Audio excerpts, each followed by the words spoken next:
this doesn't even seem real at this point, as there have been talks all across the NHL of people available this summer, and a recent report out of Minnesota indicates a young 2C is available, not to mention Kaiden Guhle, who was once thought to be out for the season, is on the Habs road trip right now this week, and he is potentially expected to play right now. We got to dive into all these talks about other players, talks about Kaiden Guhle returning this season, it looks like. Plus, we have to dive into the upcoming schedule and a controversial choice in the lineup for tomorrow's game against St. Louis, and a little other look at some future forward prospects for Montreal, including one guy still on the team. There's a lot we got to break down on this live episode of Habs Digest. Welcome in on another Monday, Jesse, and we're coming up on, again, every week, like we say, is the biggest week of the season, but this one especially is the biggest week. You know, this Guhle stuff is crazy. The talk out of Minnesota that we're going to get into a little bit later, and even some other players, is crazy. Everything around this team just almost feels like a fever dream. Like the hype, the fact we're so close to the playoffs, these comebacks in the third period, magical injury returns. How exciting is it to be a Habs fan right now? Just amazing. And obviously we got a full week of hockey. What's not to love there really right now? And like, we're just being treated, Josh, like whether it's by this team, by the amazing fans that we have here in Habs Digest, like it's just an amazing time to be rooting for the Montreal Canadiens. Absolutely. This team is on fire right now, and you guys are supporting us like crazy. We see it out there as we're pushing 20,000 subscribers. Just want to remind you guys, you're watching this. Half of you still statistically are not subscribed to the channel. We're trying to hit 20K by the end of the season. I know it's a long ways away, but even if just a small percentage of you watching hit that button, we can hit it. We really appreciate all your support. We got a lot of great people in the chat. Channel members, Canadian Dude and Oz, good morning. Dajoka, what's up with the line emojis? Frank Thibault, Joseph, Donovan. We got a lot of great people in chat. Sup, boys? Sorry, Jesse, pulling your GoFundMe for Demigod. Well, hey, look, Jesse's back. The live stream's good this week. Static Jesse is needed no more. Jesse's officially back. Unfortunately, Jesse, that money, or maybe fortunately, is going towards the Ivan Demidov Rescue Fund. But,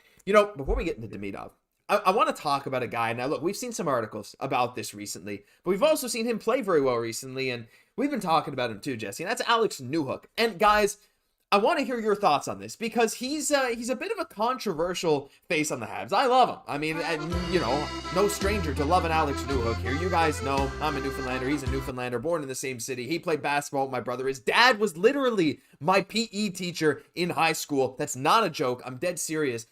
And I feel like some fans, on the one hand, are like really critical of him, Jesse, and on the other hand, we watch him create these unbelievable opportunities, now getting that full-time 2C role. I think he's playing very well. What have your thoughts been, and everyone in the chat as well, on Alex Newhook lately, and where do you see him fitting into the Montreal Canadiens in the maybe longer term? I love emphasis on the longer term, because I'll start off by saying, like, Alex Newhook is going to benefit so much from a 2C, like this team as a whole, but he's going to be one of those first in line to really benefit, as well as Nick Suzuki. Like, they stand to see like some big increases in their production from that alone. I think just kind of finding that right chair, as Martin Louise likes to say all the time. Like, but we know, like, there's so much to like from Alex Newhook. Like, we love Newey on this team because the eye test, even going back the whole year, has been great. But again, the stats in line with that, kind of pretty predictable, 2 points in those last 9 games. So for sure, it's just about kind of finding that finish at this point in time.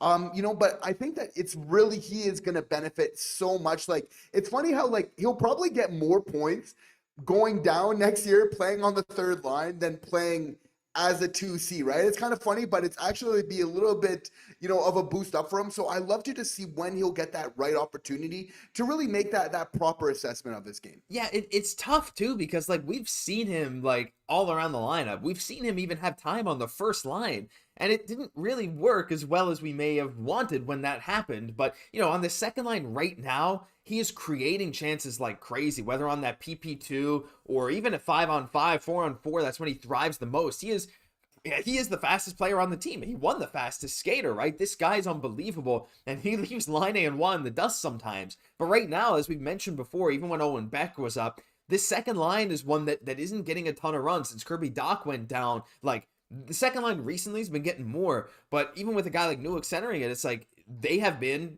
somewhat consistently over the past month or so the least used line on the Montreal Canadiens of our 4 lines. So, even with this 13 goals, let me just also mention this, like 13 goals this season, how many amazing scoring chances has he created? Like a bit more puck luck. I know his shooting percentage is 13%, which is not bad, but I feel like, Jesse, it's not crazy to say that with a bit more puck luck, like he has been snake bitten like crazy these last few games. A little more puck luck, he could be at 17 goals-ish this season. 16, 17. I don't think that's out of the realm of possibility, which means I don't think it's crazy to say that even in this somewhat tumultuous season for him going up and down the lines, that he could be on a 20-goal pace, and that's what I kind of see for him. Like, if he can be a third-line center or winger who can score 15 to 20 goals, like, every team needs that, especially a guy as fast and quick and a guy who can create opportunities like he can. We do, but, you know, Alex Newhook knows that he's going to be on the clock as his team gets more competitive. There's going to be a little bit kind of less runway and patience, you know, for players to really kind of show that they're deserving, because we want to get a little bit more than those 23 points right now from him. But at the same time, we got faith. I'm a really big believer that kind of there's some missing things in this lineup, and when it does get there, it's going to help a lot. But we know he's a guy, like, he's super quick, Josh, like.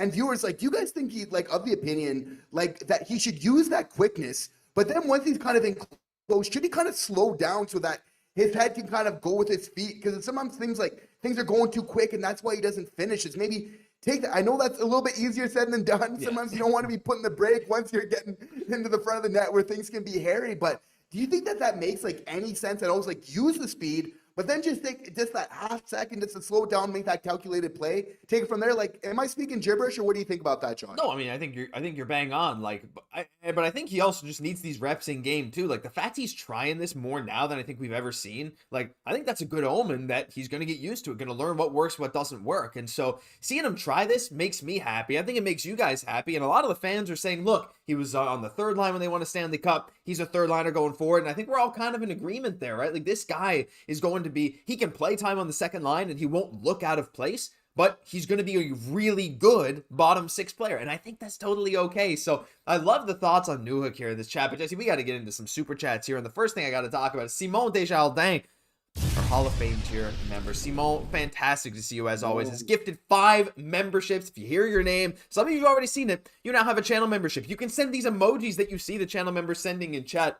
You get priority response on any message you send. We'll try and read it out. Philly 002, Denise Pink, Joel, Wacky Big, and Gabriel Desmarais. You are all now officially channel members, courtesy of Simon Desjardins. We got Philly already saying merci Simon. Mark Orr, hello all you amazing Habs fans. Another Rocket Richard tier member. We got to get our video chat going soon, Jesse. That's for sure. Maybe next week once my course is finished up. I think that could be very, very good. Saying keep the faith as we always do. And we got Doug Saylor coming in with the 279. Please like and subscribe. Go Habs, go. Fantastic to see all of our, pretty much all of our group chat members here in the stream right now. We got Doug, we got Mark, we got a bunch of amazing people. Derek also saying, Jesse, Newhook ideally is our third line winger. I don't see him being our best C option next season. Third line winger, Newhook, Xhekaj, Anderson. Oh, so are you saying Florian at center? That is interesting. We got another super chat coming, but just on that note, Jesse, I tend to agree. I think Newhook's best play has come at center. His faceoffs have been improving a bit, but I think they're probably right with the fact that we have a lot of other guys who maybe could lock down the center position a little. I got to slow down a little bit better than him. What are your thoughts? For sure, but it is nice having a guy like Newhook who will have that experience there. I think it's definitely like an Owen, Beck, a Kaiden. They're going to need to wrestle that away, and I really love, again, Newhook slotting down like kind of that internal competition, a young guy, but with Newhook, some experience there. Like, he could really help develop and bring out quite a bit, especially you think like a guy like a Kaiden, kind of Newhook speed, and obviously Kapaden's got a lot of skill. Like, I see some potential of these players being able to go very well together. So again, having these centers is great to have, but the competition is going to be there. But I really believe in Newhook. Like, once getting in that third line, I've kind of said that from like how I kind of envision this team going into the season. Really, I think, but obviously there's certain parts that are kind of missing right now. It's a really admirable effort, but we'll really see like what he's capable of really in that position. I think like that's exciting hockey that we're really going to love. Yeah, for sure. And again, competition, it breeds some great play, right? That's another big thing too. If that's where he feels best, he's going to have to work for it. So we'll have to see him improve as we get another super chat from one of our top supporters, Ethan Mods, in here every single week. Ethan, again, thank you so much for showing up every single stream and for the donations. You're incredibly kind and generous. He said, I would like Newhook to be our third line center of the future, but we have so many good centers in the pipeline. If we get a solid second line center, it'll be hard to hold on to that spot. Again, like, I think we're all coming to that same conclusion. It's a fantastic point you make, Ethan. Like, I'd like him to be a third line center, but like, you know, it actually wouldn't surprise me if he did beat out a guy like Beck or Kapanen in the immediate short term. In the longer term, it's tougher to say because, again, Newhook is about to step into his prime, and he has created a lot of incredible chances. There have been some games this year where he's looked like a top 5 player on the team, and he's had some pretty good ones. He hasn't had that many horrible games. That's another thing too, right? And the inconsistency that comes with younger players, especially as this team right now, Jesse, that we're already in a playoff spot. We're going to be fighting for one in the next couple of years. He's a guy that we have a Leafs Digest clone here in the chat spamming. But yeah, anyway, we have a guy who won a Stanley Cup as a center. Like, it's hard to say that he's just going to lose that spot. As much as there's going to be a lot of competition, it wouldn't shock me to see Newhook kind of win that battle in the short term. No, exactly. It's because of the skill that he has.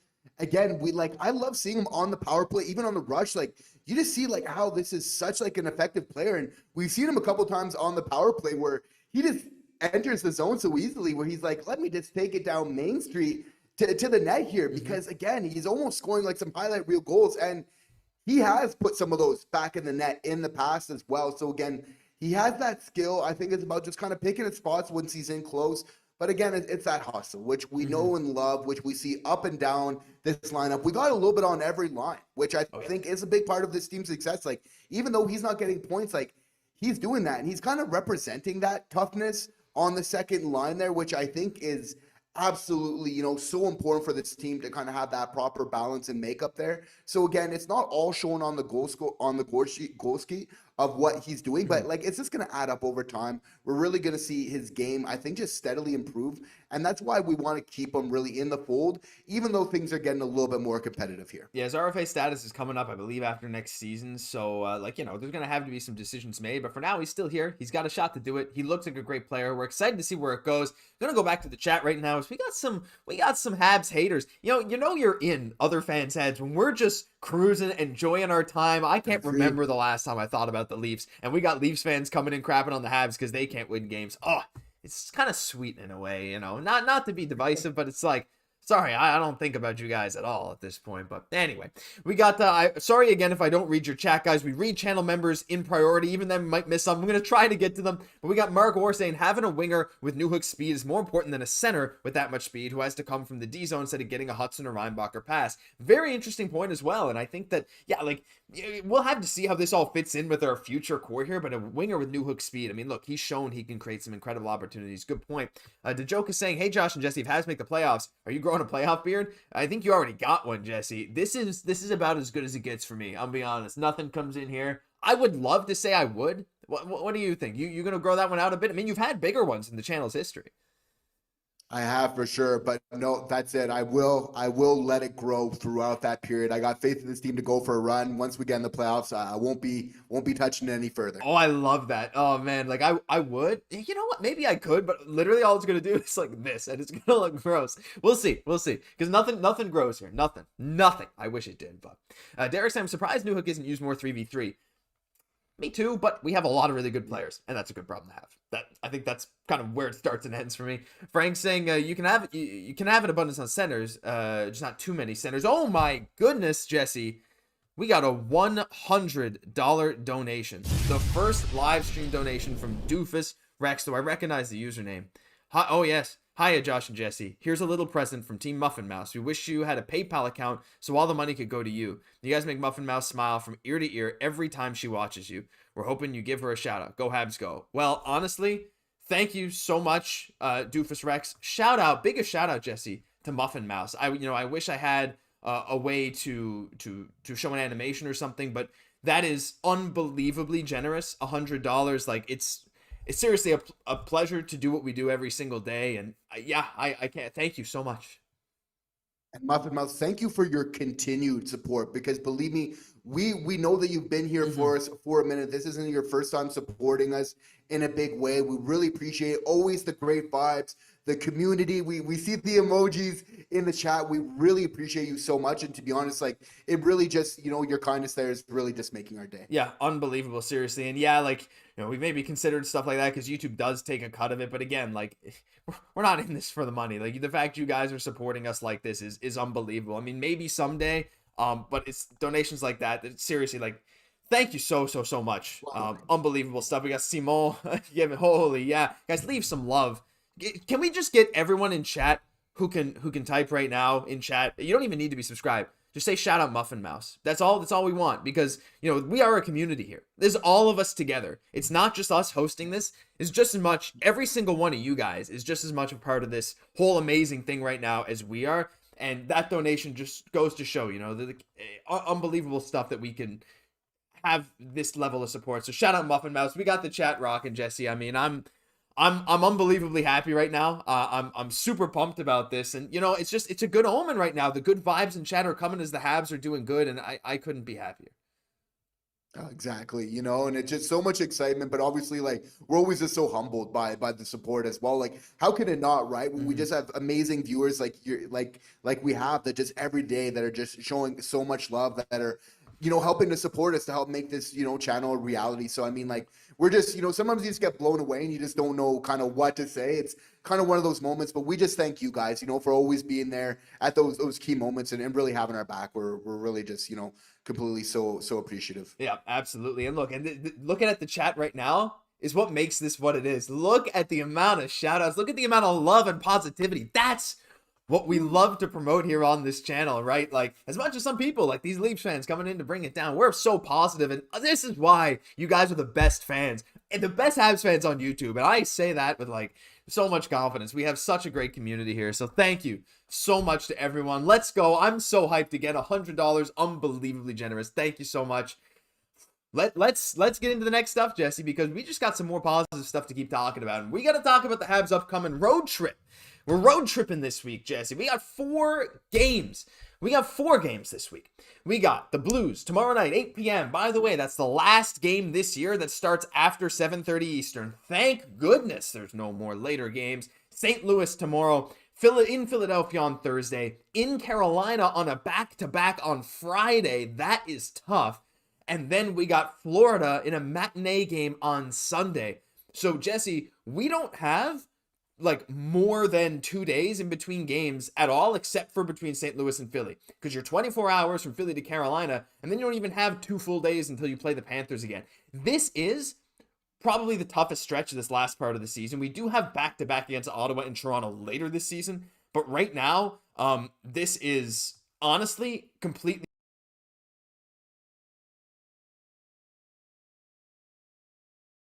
Oh, what is going on? Oh, yeah, okay, I think we're back. Anyway, I have a ton of faith. What do you think?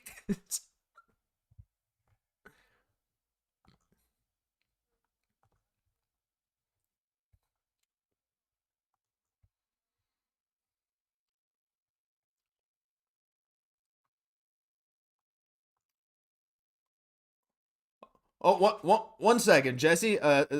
My computer's lagging up. So apologies. No sound. That's what I thought. He's not muted, guys. I promise you. I'm just gonna fix up the sound, because you know what? That's what we do around here. And yeah, we fix problems when they come up. Jesse, do you mind speaking for me? Absolutely. Testing. And guess what? You're good to go. And we're going to get right back to it. Apologies for the technical difficulties, because I'm trying to manage the people in the chat. We got spammers, but it doesn't matter. Please restart again, Jesse. My apologies. Absolutely. My pleasure. Thank you for being so quick on that, Josh. Like, I love, though, that we're going, like, into a very tough stretch of hockey here. Again, a lot of hockey this week. We love this here on the channel, but it's going to be tough on the boys. But again, what makes it easier is they're playing good hockey. Just that baseline has really, again, is what we keep saying on the show, and we're going to say it again because they're continuing to do it. Like, that's what just impresses us the most. And even when we got a big stretch and where every single one of these games is really important, and definitely 2 of those is looking pretty difficult, it's like we have faith. It's almost like this Habs team's right now, and I know a lot of viewers probably feel like it's probably the games against like the Flyers and like the Blues we got, the trap games. Those are the ones that have really been getting us lately, because really the better the opponent, the better that we're playing. Bodes well for that first round matchup, just saying there. But again, will the Montreal Canadiens be able to kind of take care of the games that they really should be winning at this point in time, right? That's going to be the key stretch. But, you have to feel like the boys just believe every single game, so they're just going to take it one game, one period at a time, and one shift at a time, take it from there. Absolutely, 100%. Now, before we continue, I gotta first off fix up this audio situation, but second off, play the Super Chat animation because we have our second ever Hall of Fame tier membership coming in from Ethan Mods himself. Ethan, thank you so much for that. Reach out on Instagram, Habs Digest on Instagram, the Habs Digest Twitter account. Find me on Facebook, whatever you want to do. Message me, we'll get you into the Facebook group chat. And as a member of the Hall of Fame tier, just like Simon, and again, Simon, if you're still watching too, we got to figure out when to get you on a video. Ethan, you'll be able to come on a video on Habs Digest. That's the big perk right here. Everyone, you guys shouted out Muffin Mouse, shout out Ethan. The support today has been unbelievable. I want to see every single one of you type shout out Ethan in the chat. Ethan, again, send me some messages. I'll be looking at Instagram. I'll be looking at Twitter. I'll be looking at Facebook. I'll find your message. I think you might have messaged me before on Instagram anyway, so find it, and then we'll get you into the group chat, and we'll go from there. We'll have that meetup over video call. We'll have you in a video at some point coming up this season, Jesse. Again, the support today is unreal, and the vibes around the Habs are crazy. And just thank you again, Ethan.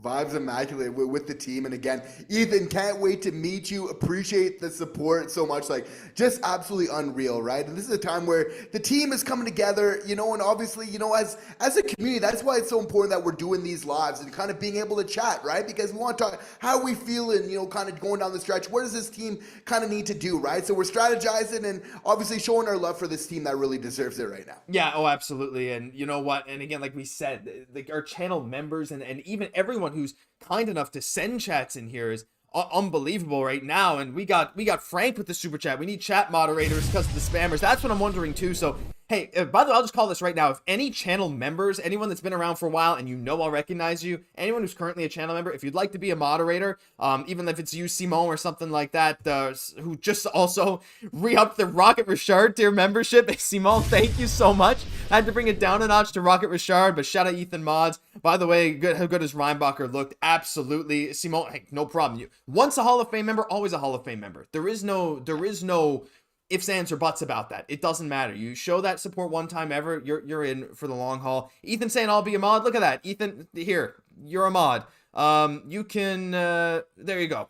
You're now a mod, Ethan. It's in your name, sure. And if anyone else, any of our trusted channel members want to as well. Jesse, I also missed Super Chat earlier that I wanted to mention because we're missing Super Chats. That's how crazy this is getting. And it's from Jeff Brown.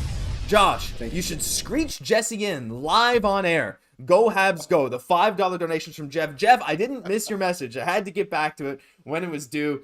Jesse, you never been screeched in, right? Have you ever been to the Rock?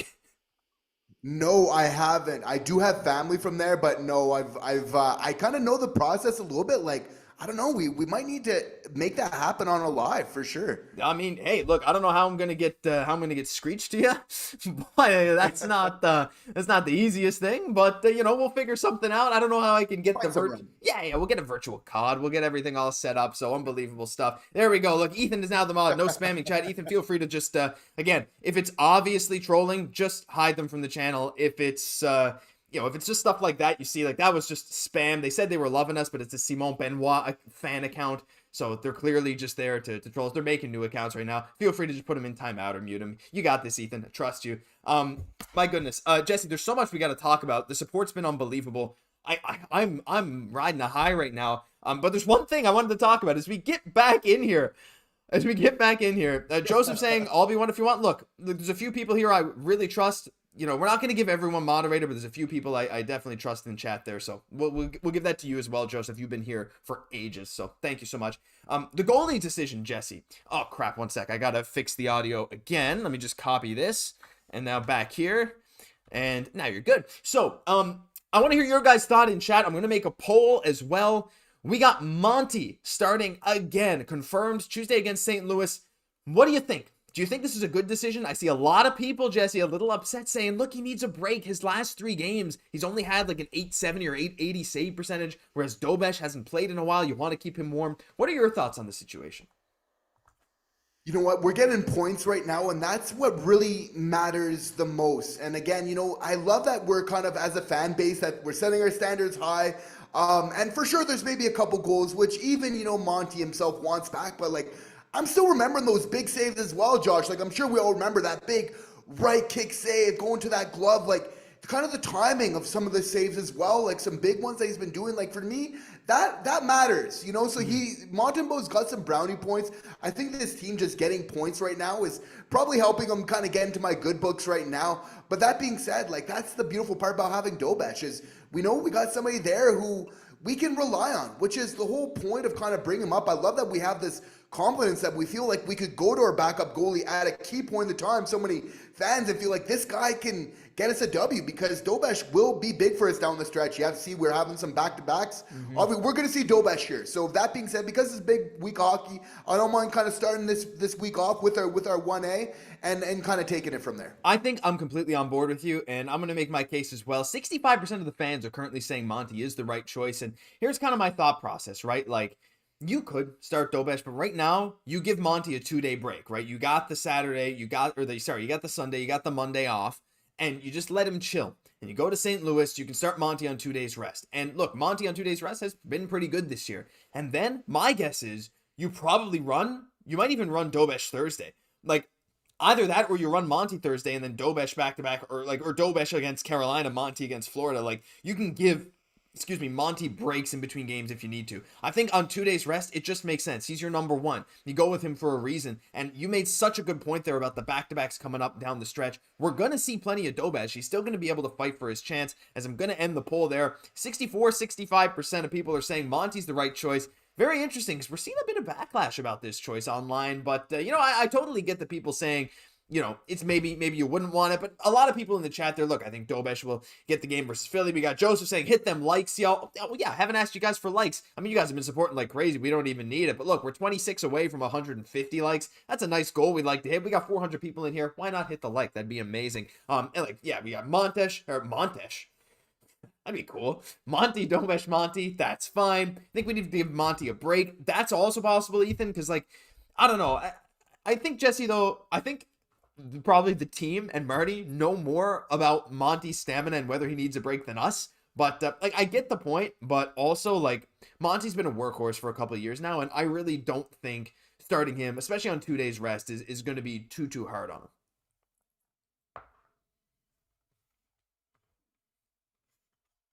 He has really played pretty well. So I think it's that really factors into all of this. It's kind of that larger context. He's getting a little bit more runway because he's got a pretty good stretch of hockey now of playing pretty well right now. So you have to feel they're going to ride the hot hand. Obviously coming back from Team Canada, a little bit of that gold medal energy kind of rubbing off on him a little bit here. But again, we can't forget about our boy Dobeš. He's definitely going to get his opportunities here down the stretch. And I'm just loving we got two guys that, we can really rely on right now. I love that. Yeah, I love the fact we got multiple guys there. And that's the best thing for us right now. That depth, especially as we start to make that playoff run.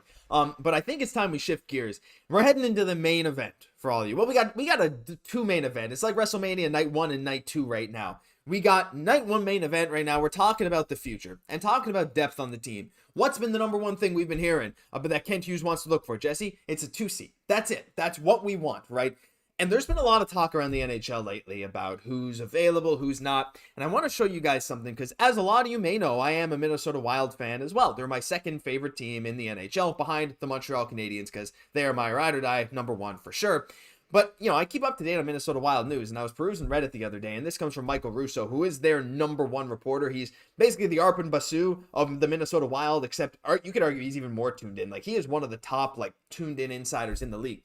And he said on Worst Seats in the House, quote, more than 70% chance that Rossi gets traded. He said that Rossi and the Wild are, quote, so far apart, it's not even funny on the contract negotiations so far. This is crazy. This, to me, as a Minnesota Wild fan, or as someone in chat just called me a cheater, I'm not. It's just my side piece. It's okay. No, that's not. So, it doesn't matter, though. Jesse, as a Minnesota Wild fan, I am incredibly annoyed that there's a huge gap here. I think Marco Rossi is unbelievable. He has 54 points in 70 games. He's been playing the 1C role, even without Kaprizov, and has been putting up crazy points. He has an incredible comeback story from like a very, very debilitating health issue that could have cost his career, or even worse. Like there was some parts where like he was genuinely in danger from his health condition. He was a 120-point player in the OHL. He's finally breaking into the league and like putting up incredible stats, back-to-back 20-goal seasons. He is 5'9", but Jesse, if he's available, I know he's short, and I know that's what a lot of people are going to say. But I think Montreal has enough big guys to insulate him, and honestly, like, having smaller skill guys is not that bad, especially maybe a guy like Galley's not going to be here come the playoff push time. I don't know. Am I crazy for saying that I really think that this could be a genuine target for Kent Hughes? There's just so many factors when you're considering, like, what do you want at that 2C? And it's really just what you rank as most important. You really value, like, you want a little bit more skill? Do you want a little bit more toughness, size? Really, it's like, there's a lot to like about Marco Rossi. I've liked his game for a long time. We're going to look at a couple different players today. Like, this guy has better stats than all of them. But we know the basic cons, against him is the side. But let's look at the positives here. Like, first, from the Western Conference, makes it a lot easier to make a trade happen in this way. Secondly, he's a proven guy that can get points while still being young. Like, if you're Kent Hughes, I'm completely sold on the fact that, like, Kent Hughes is a guy, like, have your cake and eat it too, cherry on top type of guy. Like, he's going to want somebody young. Ideally, that can kind of go with his team. That's going to be his ideal. Whether that's the right decision or not, that'll be yet to remain to be seen. But I think depending on different situations, that's the ideal. You can make a strong argument with the right fit that is kind of the way to go. There's definitely some solid pros to that. But again, it's like, this guy is a goal scorer. Like, it's again, the 22 goals so far this year is still a fair amount of hockey to play. Like those 54 points right now. He's a guy where he's a little bit smaller, but he has that hustle. For me though, Josh, if you want my definitive thing, like, I'm a guy, like, I like Marco Rossi, believe me. But when it comes to the 2C on the Montreal Canadiens, like, I'm almost, like, too picky. I don't know. Maybe we've been burned a little bit in the past. We just want to make sure, like, we're really getting it right. And I just want this to be just, like, such an alley-oop, like, swish, like, no worries about anything. So for me, I want that size, and I want somebody who can kind of get the points. Because if we're looking at playing with, like, a Demidov and a Laine, neither of those guys are going to be overly physical. True. So I believe because of that lineup, like that makeup, and even though Laine might be on the way out, maybe you don't want to make fully that decision kind of based off Laine, but I think even with Demidov, like, I think maybe getting a little bit more of a vet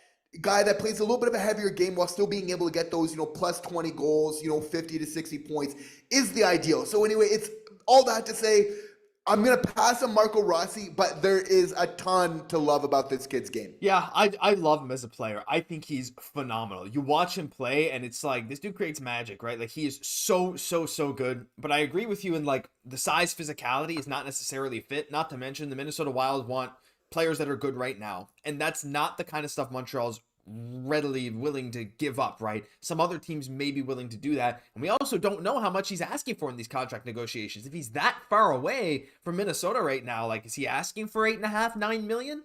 If that's the case, are we even willing to pay that? Is it even worth the price? One other little positive about him, though, that I don't know if a ton of people know, he grew up 20 minutes away from David Reinbacher's hometown. So that's just another little connection. So very, very interesting there. But I think a lot of people in chat are kind of on board with the same thing. Like, maybe not, but I don't know. Maybe I'm biased because I watch this guy play and I'm like, this dude's a 2C. Like, he is unbelievably skilled. He is extremely good. He's going to be, mark my words, a point per game player in this league for many years, but he is small. And, being picky is not a bad thing either, Jesse. And I want to go back, though, because we do have a super chat that I did miss because we were talking about this. That's from Simon Desjardins.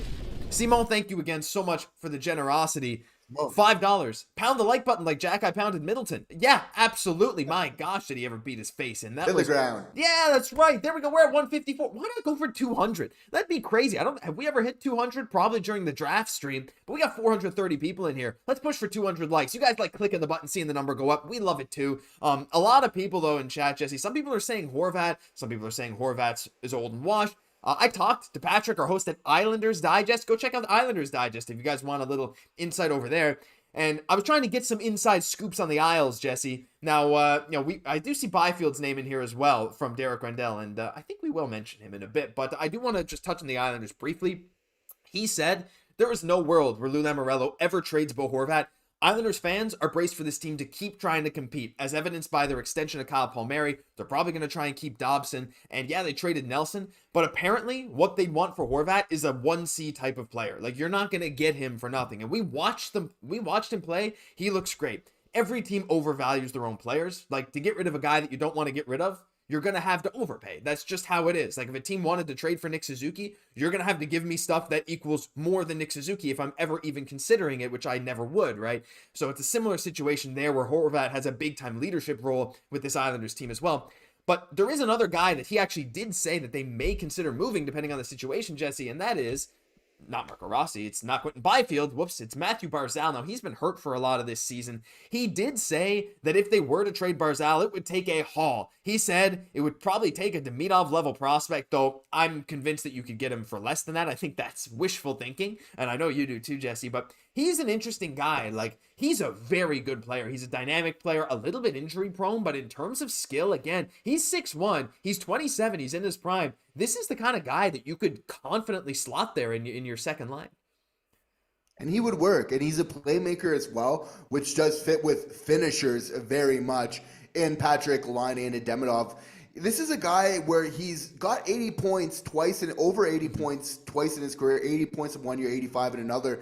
But he's only gotten over 20 goals, Josh, twice in his career. Now, I know I'm maybe kind of picking at straws here again because, you know, the points are there for 2C. I think it does fit, but I don't know. I want maybe just a little bit more firepower, again, when it comes to the offense. I don't know, just maybe that goal scoring, maybe it's because we haven't had it for, you know, even though it's kind of coming now, kind of getting those 20 goal scores, I think is kind of that next phase. And we're going to want to really make sure we're getting that at least, I think, kind of as our 2C. But again, fair to consider him at this point because he's a guy where with the injury this year, you could see, even though Lou Lamoriello's tough customer, you could see maybe potentially something happening there all the same. You know, that being said is like, you know, I like his size. You know, it's more just I want the production because if Nick Suzuki, like, was a much, like, kind of, like, bigger guy, I'd be okay with getting somebody like a Rossi. But because Nick Suzuki's not a giant, albeit, like, extremely solid, can knock guys out on the ice, I do want somebody at the 2C who does have a little bit of that size there just to really balance it out in that top six, especially playoffs. That's all we're thinking about these days here in Montreal. So, again, an interesting player. Like, would I be super upset about Matthew Barzal? No, it's an improvement, obviously, over what we have. I just think Kent Hughes, like, this is going to be one move where maybe he's been a little more reserved in the past. On this move here, he's not. Already the rumors out, like, hey, we've been talking to, like, really good players in the league. And I think he's really setting his goals high, and he's going to pay a premium to make that happen. Yeah, and I don't even think, like, Barzal is even necessarily, like, is he even an actual, like, center? Does he even take a ton of faceoffs? I think he has played center at parts of his career, but, like, that's another thing, too. Like, I don't know. There's risk with this, Jesse, and like you said earlier, I don't want to take too many risks. Like, you know, there's a guy that you're not sure his size is really going to fit in with the team in Rossi. Guy with Barzal, a bit of an injury history, and his price tag is very high, and not even just in terms of trade, but his contract, there's some stuff there. So it's like, I don't know, not completely sold. I think most of the fans are not sold either. We're seeing a lot of Tage Thompson. That might have to come up in another video sometime too. Although, I'll be honest, I think Buffalo would have to be crazy to trade away Tage Thompson. However, Buffalo and crazy management decisions kind of go hand in hand, so you never really know. I feel like I always shoot shots on the Sabres organization. I don't mean to. I feel bad for them, but anyway. Sly Rider. Down. Yeah, like whatever. It's low-hanging fruit. Sly Rider, longtime channel member as well. Good to see ya. I would love if we could have a trade for Mason McTavish. Jesse, I know you mentioned his name before. I don't have his stats, but he is another guy we've definitely kept our eye on. He's an RFA this year, right? Yeah, and again, you know, plays a really solid kind of two-way game. Production is looking really in line for what we're wanting. Like, that's kind of a low-key player when sometimes Josh, you and I were kind of talking off camera. It's like, that's the type of, obviously, kind of fits the profile of what we're going for as well. Lots to really like in his game. Yeah, I see someone say, Ethan, by the way, I did get your message, so I'll be adding you to the thing after. So just letting you know, because I saw you said that. Ethan also saying Matty Beniers. Seattle's not moving Matty Beniers. By the way, did you guys know Matty Beniers is, like, legitimately elite defensively? He's in, like, the 95th or 98th percentile defensively. I didn't know that until recently. The dude's actually sick on defense and can get some points. But the final guy, Jesse, we both love him. I saw him in person at the preseason games here in Quebec City. And I was in awe of what Quinton Byfield could do. Now, he had a slow start to the season, but boy, did he ever pick it up. He was the hottest player in the NHL for a little stretch recently. He has 44 points in 69 games. You talk size, 6'5", and he's only 22 years old.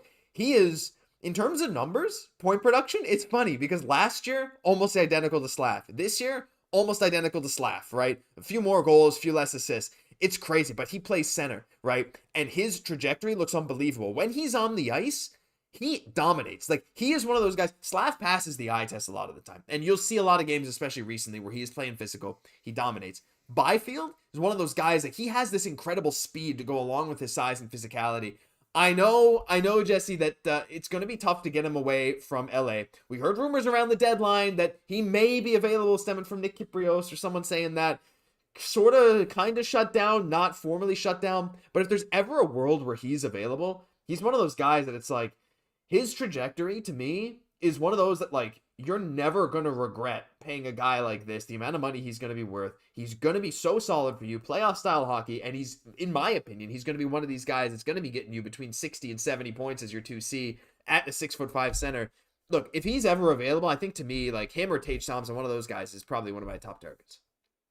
Yeah, for sure. Out of the three players we're looking at tonight, he's at the top of the list. And I mean, interesting just to hear that from insiders like Kyprios, where there are kind of like these rumors of him potentially being available. Like, where is that kind of coming from? Like, extremely interesting because you don't hear it quite all the time here. So obviously, Byfield, the heir apparent to Anze Kopitar, it would appear, unless something changes. And Josh, like when Kent Hughes said, very recently at a press conference where he was talking to some teams about some very good NHL players regarding that 2C position, I don't know why, I just thought of Byfield right away. Like, I would not be surprised whatsoever if Kent Hughes has had conversations regarding Quinton Byfield. Given that there is a little bit of context for this, we know what Kent Hughes is going for first. I think he's going to go for that young player that's kind of shown that they can get that goal scoring. That's that second part now. It's like a little bit more of a track record than somebody who, we kind of wanted there before. That's going to be his starting place. And if he can't get that, maybe he will kind of get that 2C, that a little bit more of that vet guy. So again, he would just fit really well with the type of hockey that we like to play historically. Very quick, the physical play. Just, again, this is why I'm opting for this player. It's like, I remember the days back of like playoff series of like Mike Camilleri. Like, let me know in the chat, like if you guys remember this, right? Like Mike Camilleri, and I love the player, but in the playoffs, just coming up the ice and at the blue line, like just getting like, just stopped, just like a paywall, just right there. That's why it's like, I don't know why, like, guys like Cole Caufield can be successful in the playoffs, but I want a healthy dose of size just because that time of year, we just know how it matters so much. So I think he could really kind of fit that vision, but also he's bringing that sandpaper where, again, let Demidov be that finisher. Get a guy with a little bit of toughness to let Demidov, kind of, again, get somebody to carry the piano so Demidov can really play it. And I see Demidov being a guy who he can contribute with the skill, but at the same time kind of get a little bit of roughness, which our first line is showing us right now with Slav that we really need as well. Yeah, I don't think I've heard let him carry a piano so Demidov can play. I don't think I've heard that before. I like that one. That's,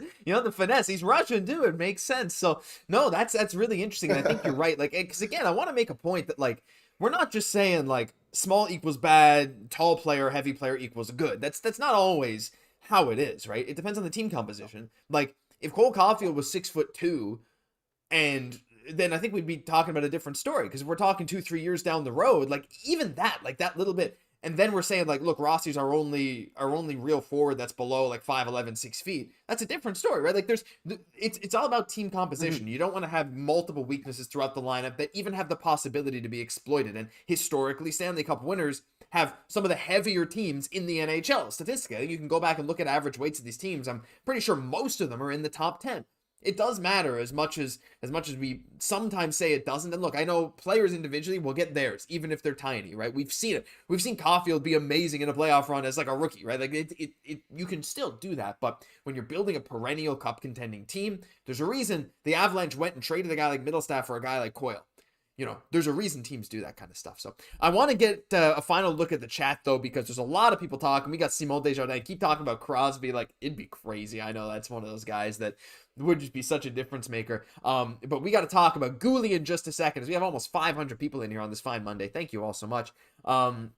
Sid the Senior be fire. Adam saying Zegras, Saka, McLeod, or Middlestat. None of those are 2C of the future. Not close. As Derek saying, they're all third liners. It's like, like they're interesting names, but Zegras maybe has that 2C potential still. But again, we want certain sure things. We got Ethan saying, I've always liked Byfield since I'm playing at the World Juniors. Having a big center like that will help in the playoffs. Can you imagine a scenario where it's like Byfield and Slav just running the same line? I don't think it ever would, because I think this top line has too much chemistry, but like I don't know. We tried the, Slav, Dach, and Line A. Can you imagine like Slav, Byfield, and Line A or something like that? Slav, Byfield, and Dach. Dach goes back to the wing. I don't know. Anyway, some crazy stuff. Derek saying, could Yzerman part with Larkin? Jesse, Dylan Larkin is younger than I thought he was. I always think of him in his 30s. I think he's like 27, 28. He's in his prime, but he's the captain. I like him a lot. I just don't think, to me, that's just one of those things. Like, you ask another team for their captain, unless you're the Rangers and Jacob Trouba, that's not going to happen. But again, that kind of player, yeah, but I don't want to be trying to yank other teams' players that are completely untouchable away from him. Yeah, for sure. It just doesn't seem like, like Detroit, obviously, they feel like they're starting to get into their window. They want to start competing with the Habs, not, kind of be doing those type of trades with us right now. That's why I really feel like it could come down to that Western Conference, really, when you're looking for that type of player. It's like, okay, they might make a trade. They just don't want to be playing against that player that they traded every other night, right? So I really see, that's what helps for kind of that Byfield kind of, obviously, kind of comp there as well. As we're looking, I really wouldn't be surprised to see, Kent go into the other conference for that pick. Yeah, like Rossi too, even. Like, we're looking here, it's like, are the Islanders really going to give us a good player? Like, as we're just fighting for this wildcard spot with them, are the Red Wings really going to do that? So that's one of those things that you want to consider, right? At least put a tax on it. And then Doug even saying, we got Cole at 15 because he was small. We got Hudson in the second round, 62nd, because he was small.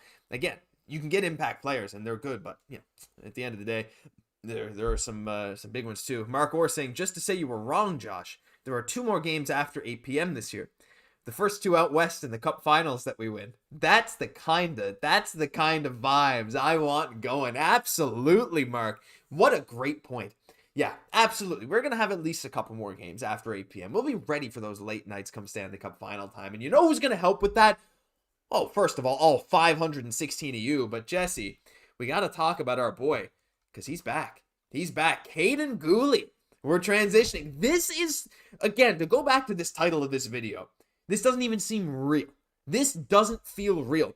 This guy had a lacerated quad. That's the kind of thing that led to Gabriel Landeskog's horrible recovery and infection, and many other things happened with that, complications.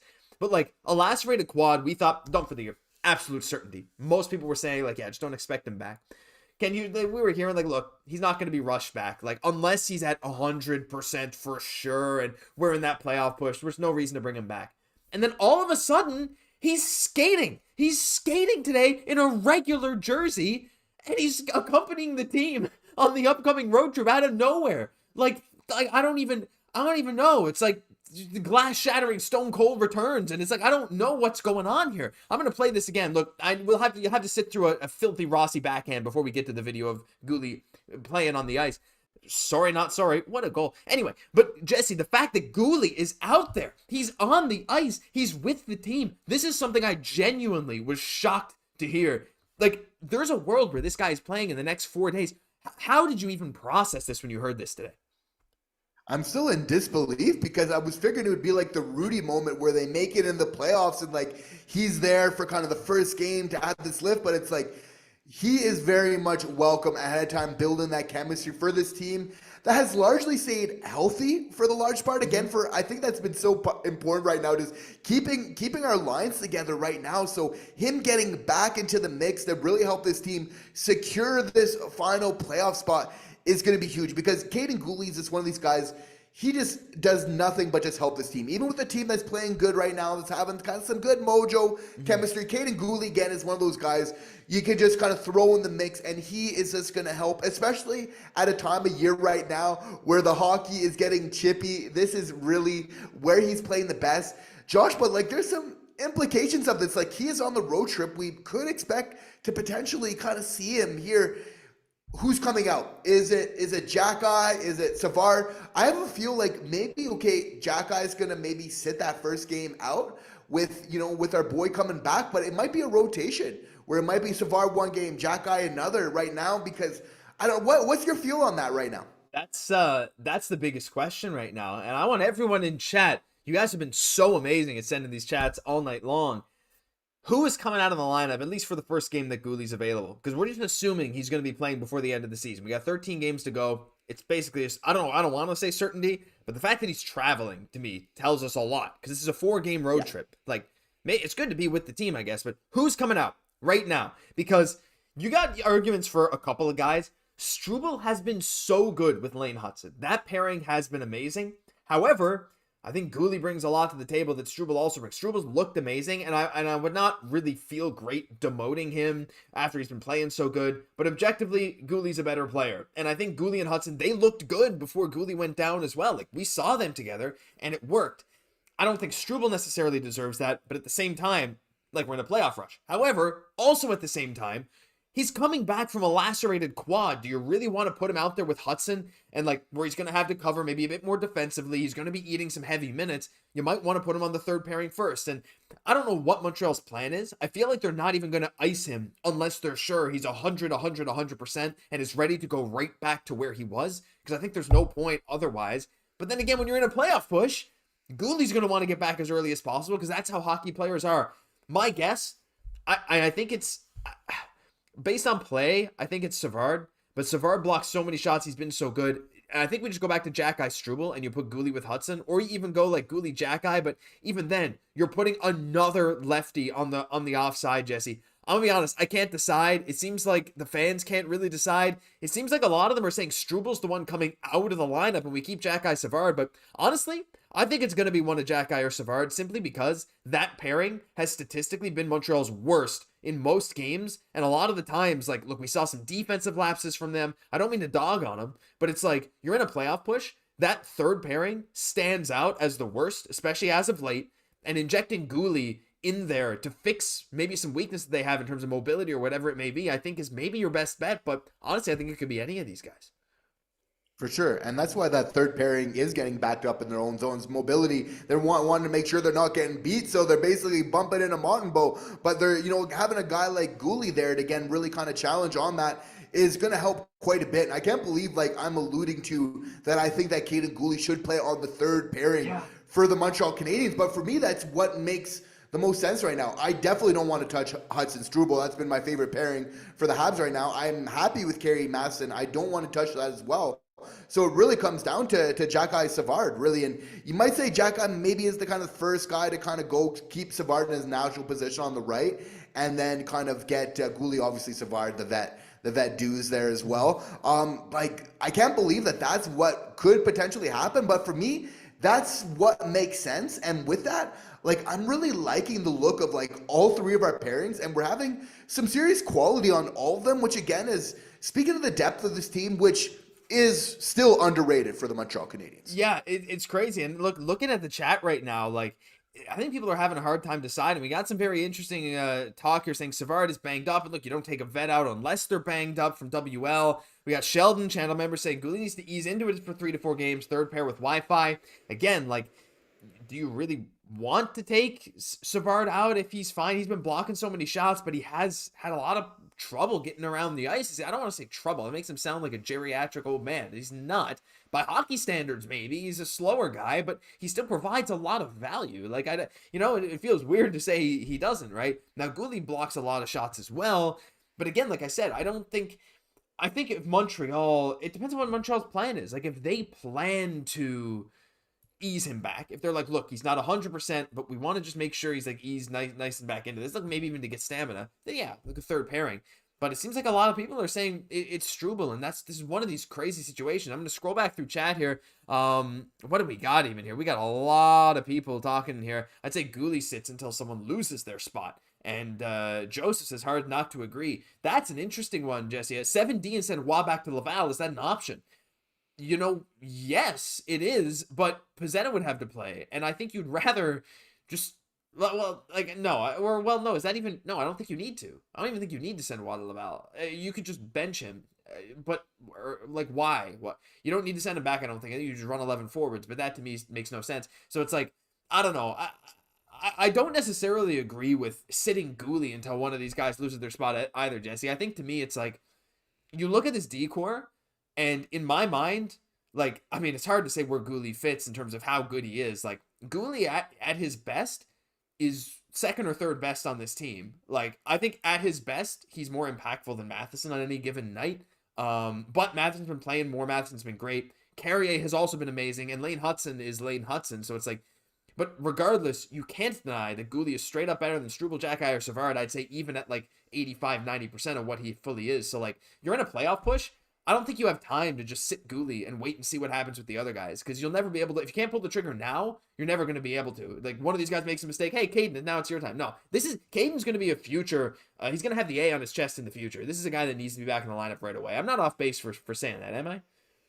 No, and he's going to help the team absolutely by being there. But it's amazing that we got a lot of guys that are contributing right now. And I mean, Xhekaj brings something important to this team as well. And that's kind of that X factor again, like especially last game coming up big, that, you know, again, might be the difference maker because we're kind of splitting hairs with right now with Savard and Xhekaj. But you could say going down the stretch, like for sure Savard's providing that toughness, but you could say Xhekaj, you know, he's bringing something again with some of the big hits, which I think was big in the momentum in our last game as well. Like, there's a solid argument where we're having maybe Savard kind of sit out. We know Guhle could play on that right side as well there, you know. So again, you know, just it's amazing to have him back much earlier than scheduled. Like, we thought for sure, like, if we're lucky, before the end of the season. But again, like, we can't take anything for granted being in this last spot. Just to have somebody like all hands on deck, especially somebody who does so much behind the scenes to make this team win, is just going to be so big for this team down the stretch. Yeah, it's so crazy that this team, who is, again, I just flashed this up, on the verge of just saying we're in, right? Like, we're in a playoff spot, but I mean, like, we're that close right now that I'm ready to say, like, I mean, we're in the playoffs. Like it's so close because the Rangers have been reeling. The Islanders, I mean, they've actually been on a bit of a push. The Jackets are absolutely reeling. I think they've lost, like 9 of their last 10 or something like that. Well, no, that can't possibly be true. They've lost 8 of their last 10, as you can literally see on the screen. But so have the Detroit Red Wings. So have the Boston Bruins. The Flyers have lost 9 of their last 10, right? 4 of the teams that were fighting for this spot are absolutely reeling right now. Montreal is in full control of their destiny, and this upcoming stretch is going to be so important. And getting Kaiden Guhle back is going to be such a big thing, as we also just passed 200 likes on the stream, which is something we haven't done in a long time. So thank you, all of you in here. 555 people. This is unreal stuff. So I'm going to read some final chats. Anyone leaving their final thoughts, channel members or super chats, I'll read your thoughts first. We're only going to have a few more minutes on this because we're getting to about an hour. This has gone longer than expected, but you guys have supported the crap out of this stream. It's been unbelievable. We're going to try and read a few chats. Again, apologies if I miss yours. Derek saying Hughes has shown to rid Bergevin's guys and prospects. Struble and Mailloux will be bait this summer. I mean, Jesse, like you were saying the other day, like it's looking more and more like Mailloux could be the odd man out. Wouldn't shock me to see him to be one of these guys shipped down in whatever deal we're talking about this summer.